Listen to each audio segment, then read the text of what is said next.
Hello guys, কেমন আছো সবাই? অনেক দিন ধরে তোমাদের সঙ্গে কোনো লং ভিডিও শেয়ার করার, আসলে জানোই তো পশ্চিমবঙ্গের তাপমাত্রা 39-40-এর নিচে নামছেই না। সারাদিন গরমে এত কষ্ট হয়, আর দুপুরবেলা খাওয়া দাওয়া তো একেবারে উঠেই গেছে। শুধু খেতে ইচ্ছা করে কি বলো তো, ফ্রিজ থেকে ঠান্ডা জল, ঠান্ডা থামস আপ, আর এই টক টক জিনিস। মানে যেহেতু আমের সিজন, আমি তো আম মাখা প্রায় দিনই খাচ্ছি আর পেটের সমস্যা হচ্ছে। তো আজকে আমি নিয়ে এসেছি ডাব মাখার একটা রেসিপি। হ্যাঁ, ঠিকই শুনছো তোমরা, কে কে ডাব মাখা খেয়েছো আমাকে একটু জানিও তো কমেন্টে। আমি কিন্তু এইটা খেয়েছিলাম আমার জেঠিমার কাছ থেকে প্রথম। আমার জেঠিমা বাংলাদেশের মানুষ। তো আমার জেঠিমা ছোটোবেলায় যখন আমি ছোট ছিলাম এত সুন্দর করে ডাব মাখতেন, সেই রকম করে হয়তো আমি জানি না, বাট আজকে চেষ্টা করব। যেহেতু আমরা দুটো গাছ থেকে ডাব পাড়া হয়েছিল এবং সেই জলটা আমরা খেয়েছিলাম, তো হঠাৎ করে মাথায় এলো কেননা ডাব মাখা করা যাক। জানি জেঠির মতো অত সুন্দর করে করতে পারবো না, বাট করা যেতেই পারে। একটু খেয়েই দেখি না, খেতে কিন্তু ভালো লাগে, এটা নো ডাউট। যাই হোক, তোমাদের সঙ্গে সেই রেসিপিটা আজকে শেয়ার করব। তো ফার্স্টে আমি মাকে দিয়ে এই ডাবটাকে দুভাগ করে কাটিয়ে নিলাম। একটু কচি ডাব হতে হবে, কারণ মানে একটু বলতে যত কচি হবে তত ভালো খেতে হবে। যত ওই কষ যে ডাবের জলগুলো হয় প্রপার, সেই ডাবগুলো হলেই বেশি ভালো হবে। তো এই ডাবের জলটা কষই ছিল, বেশি বুড়ো হলে কিন্তু এগুলো কেমন শক্ত শক্ত ছিবড়ে ছিবড়ে লাগবে। তো একদম কচি ডাবই আমি নিয়েছিলাম। আরেকটু করে যদি আরও ভালো হতো। আর এই দেখো, এই ডাবগুলো দেখছো না কালো কালো, এটা এই মানে ডাব কাটলে না এরকম কষ কষ এরকম কালো হয়ে যায়। এগুলো ছুরি দিয়ে কাটা বেটার, বাট আমি ছুরি দিয়ে কাটতে পারি না বলে বটি ইউজ করছি।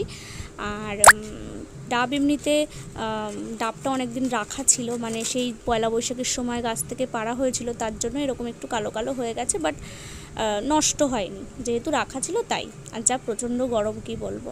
তো আমি কি করলাম, ডাবটা যে মা দুটো করে ভাগ করে দেওয়ার পর যে পাতলা পাতলা অংশগুলো, মানে যতটা আর কি কাটা যায় সেরকম অংশই কিন্তু তোমাদের নিতে হবে। পুরোটা নিয়ে নিলে কিন্তু সেটার আর স্বাদ লাগবে না, মানে তোমাকে বুঝে নিতে হবে যে এইটুকু কচি। তো আমি দেখো ওই দুটো পার্ট থেকে এইটুকুই কচি অংশ পেয়েছিলাম। মানে আমি ওই পুরো ডাবটা মেখে ছিবড়ে ছিবড়ে খেতে পারবো না বলে যতটুকু একদম কচি কচি সেইটুকুই আমি এখানে নিয়ে নিয়েছি। আর পরিমাণ খুব ওই জন্য অল্পই হয়েছে। আর আমার বেশি পরিমাণ দরকারও ছিল না, কারণ এখন বাজে দুপুর 2টো, আর এখন আমি কাউকেই পাবো না। আমার স্টুডেন্টদেরও ঘরে হয়তো বসে তারা গেম খেলছে, তা দুপুরও ডাকতে পারবো না এত দুপুর রোদে। তো ভাবলাম নিজে একটুখানি খাবো আর রেখে দেবো, বিকেলে মা ওদের ডেকে দিয়ে দেবে। তো এইটাই দেখবে যখন আমি মানে মাখা হয়ে যাবে তখন কিন্তু এইটাই অনেকটা লাগবে। তো এবার আমাদের দরকার হবে একটা শিলনোড়া, কারণ শিলনোড়া ছাড়া কিন্তু অন্য কিছুতে হামানদিস্তা তো এগুলো ঠিকঠাক হয় না। প্রপার শিলনোড়া হলেই কিন্তু এই কাজটা সম্ভব, কারণ এখানে মানে পুরো থেতলে এর যে দেখবে থাকার সময় এখান থেকে রস ছিটকে ছিটকে বেরোয়। তো সেই রসটা বেরিয়ে মানে এই জিনিসটাকে আরও নরম করে নিতে হবে, না হলে কিন্তু এটা মুখে ছিবড়ে ছিবড়ে ঠেকবে।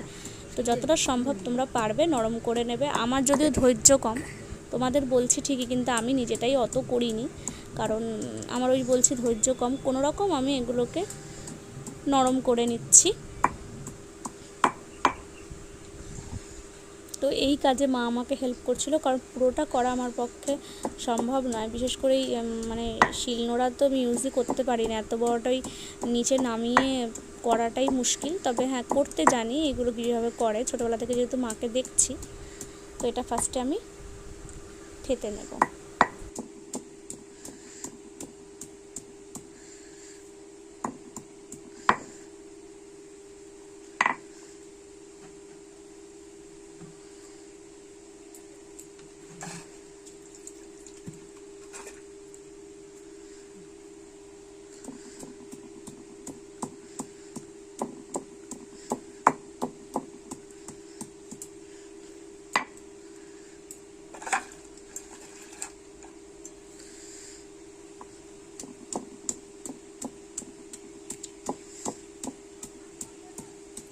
কি বাটা লাগবে? কিচ্ছু বাটা লাগবে না, হয়ে গেছে। তেঁতুল, লঙ্কা আর লেবু। লঙ্কার মধ্যে এটা ছেঁচে ডলবি, ডলে না, ডলা যায় না।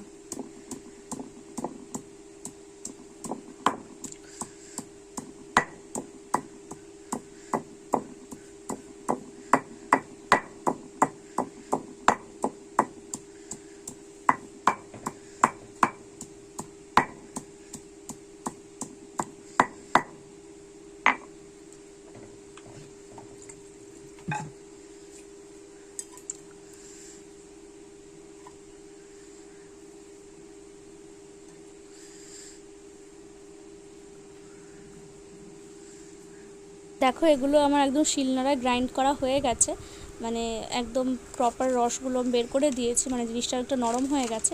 এবার আমি বাটিতে নিয়ে ভালো করে একবার দুবার, কিন্তু তোমরা 2-3 বার ভালো করে ধুয়ে নেবে, কারণ এই কালো কালো জল বেরোয় যেগুলো মানে ডাবের কষ হয়। তারপরে এখানে দিয়ে দেবো নুন।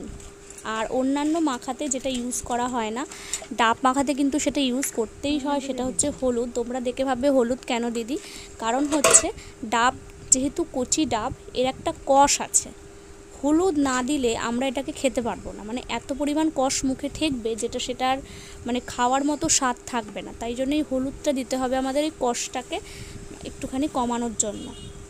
বেশি দিও না, আবার মুখে হলুদ হলুদ লাগবে। মোটামুটি একটা হলুদের পরিমাণ তোমরা দেবে কষটাকে কমানোর জন্য। তারপরে আমি এখানে দিয়ে দেবো তেঁতুল। আমি তেঁতুলটা গুলে নিই, কারণ এই ডাব মাখায় তেঁতুলের পরিমাণটা একটু বেশি লাগে। আর যত সম্ভব এইটাকে ভালো করে মেখে এর মধ্যে একটু জল দিলেই বেটার। প্রথমেই যদি আমি তেঁতুলটাকে জল দিয়ে পাতলা করে নিই তাহলে কিন্তু আর সেটা ভালো লাগবে না। তো আমি কি করলাম, তেঁতুলটাকে ফার্স্টে এর মধ্যে ভালো করে সবার সাথে মিশিয়ে নিলাম, তারপরে আমি একটু একটু করে জল ইউজ করবো। তেঁতুল কিন্তু এতটুকু হবে না, আমি কিন্তু পরে আরও তেঁতুল অ্যাড করেছি, তোমরা দেখতে পাবে।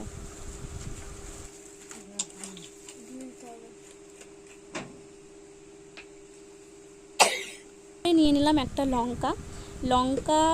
আমি যেহেতু কম খাই, এই গোটা লঙ্কাটাই আমি নিয়েছিলাম, কিন্তু পরে এটা কম পড়েছিল, যদিও আরও আমাকে লঙ্কার গুঁড়ো অ্যাড করতে হয়েছিল, কারণ কাঁচা লঙ্কার মানে ঝালটা ঠিক হচ্ছিল না। ঝাল না হলে জিনিসটা এমনই, যদি প্রপার টেস্ট না হয়, সব কিছু যদি ঠিকঠাক না হয়, খেতে কিন্তু ভালো লাগে না, কারণ এটা 8-5টা মাখার মতো নয়।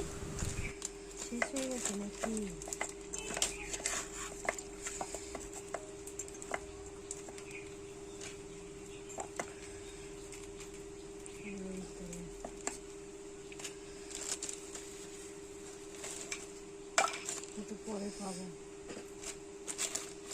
দাঁড়াতে এবার তুমি এরকম করে।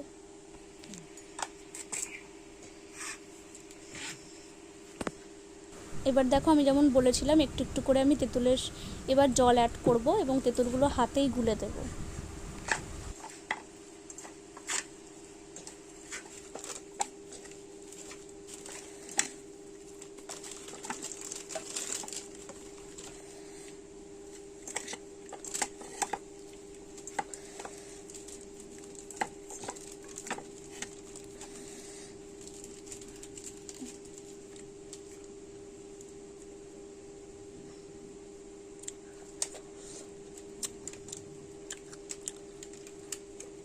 এবার এখানে আমি একটুখানি টেস্ট করে দেখে নিয়েছিলাম ঝালটা কেমন হয়েছে, ওই জন্য মা পরে বললে একটু লঙ্কার গুঁড়ো অ্যাড করে দিই। আমরা লঙ্কার গুঁড়ো খাই না, শুধু কালার আনার জন্য লঙ্কার গুঁড়োটা আমি ইউজ করে। তো মাকে বললাম শুকনো লঙ্কা এখন আর ভাজার দরকার নেই, এইটাই অল্প একটু দিয়ে দাও। এটা আমি অল্প একটু দিয়েছিলাম, বাট ঝাল কিন্তু সেই হয়েছিল।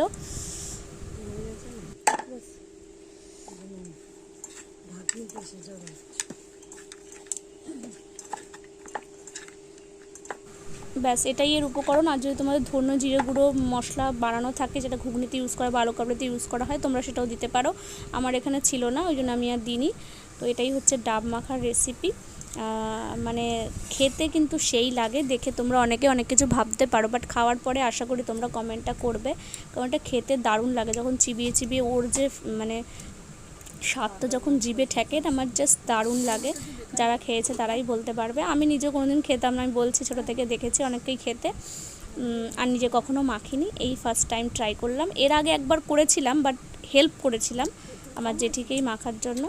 তো এইটা ফার্স্ট টাইম আমি একদম একা মাখলাম, তা নিজেই খানিকটা শেষ করেছি আর কিছুটা স্টুডেন্টের জন্য রেখে দিয়েছি। তো আজকের ভিডিওটা তোমাদের কেমন লাগলো অবশ্যই জানিও, আর জানানোর আগে তোমরা নিজের একবার করে খেয়ে দেখো, কারণ গরমকালে তো ডাব প্রচুরই তোমরা খাবে, তো আই থিঙ্ক একটা ডাব মেখে দেখতেই পারো। চলো আজকের মতো এইটুকুই, টাটা। দেখা হচ্ছে একটা নতুন ভিডিও নিয়ে। তো আশা করি তোমরা ভালো থাকবে, গরমে নিজেদের যত্ন নেবে আর আমার ভিডিওগুলো দেখতে থাকবে। চলো টাটা।